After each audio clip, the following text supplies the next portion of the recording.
सपा की राष्ट्रीय कार्यकारिणी की बैठक बीच में छोड़कर चले गए शिवपाल। कोलकाता में चल रही है सपा की राष्ट्रीय कार्यकारिणी की बैठक। 18 से 19 मार्च तक चलेगी बैठक। सपा के दिग्गज कर रहे हैं कई मुद्दों पर मंथन। लोकसभा चुनाव और विपक्ष का मोर्चा तैयार करने की बन रही है रणनीति। सपा की राष्ट्रीय कार्यकारिणी की बैठक कोलकाता में चल रही है। बैठक में समाजवादी पार्टी के सभी दिग्गज मौजूद हैं। बैठक में शामिल होने के लिए सपा चीफ अखिलेश यादव एक दिन पहले से ही कोलकाता पहुंच गए।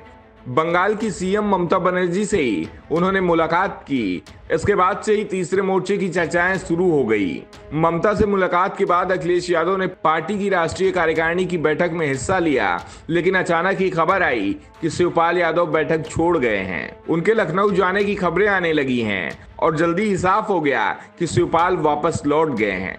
वो यूपी आ गए हैं। बीजेपी की ओर से दावा किया गया चाचा और भतीजा के बीच अभी सब कुछ ठीक नहीं चल रहा है। ऐसे में शिवपाल का वापस जाना संकेत दे रहा है कि कुछ गड़बड़ चल रही है।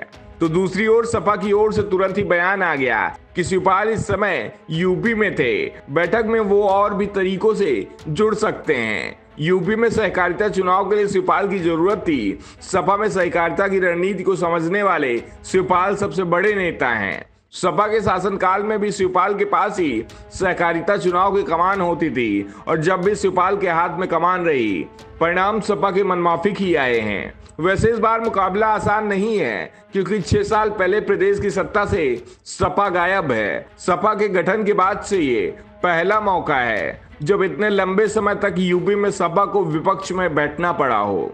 इस बार सहकारिता चुनाव से सपा लोकसभा चुनाव की तैयारियों का भी जायजा लेगी, इसलिए शिवपाल को बीच बैठक से ही यूपी में जाने के लिए बोल दिया गया और शिवपाल ने पार्टी का आदेश स्वीकार करते हुए तुरंत ही यूपी की वापसी की राह पकड़ ली। इससे पहले शिवपाल यादव ने दावा किया था कि यूपी में पार्टी का संगठन अच्छी तरह से काम कर रहा है, इसे और मजबूत बनाया जाएगा। अभी हमने 80 सीटों में से 50 सीट जीतने का लक्ष्य रखा है और हम आसानी से हासिल कर सकते हैं।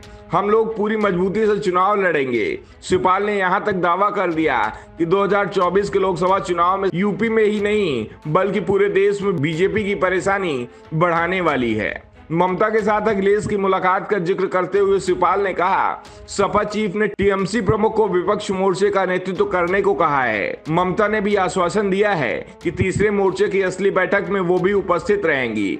तीसरा मोर्चा पूरे देश में बीजेपी को रोकने का काम करेगा।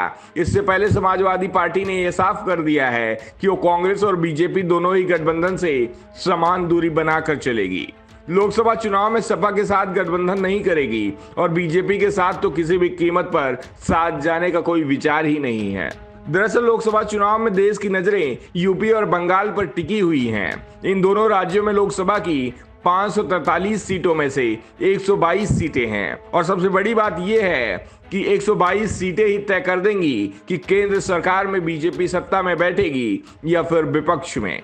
2019 के लोकसभा चुनाव में बीजेपी को इनमें से 80 सीटों पर जीत मिली थी और सपा का दावा है कि इस बार बीजेपी के हाथ से आधी से ज्यादा सीट फिसल जाएगी और ऐसा होता है तो उसे आसानी से रोका जा सकता है। ऐसे में शिवपाल यादव की रणनीति सपा के लिए काम कर गई तो बीजेपी को आसानी से रोका जा सकेगा।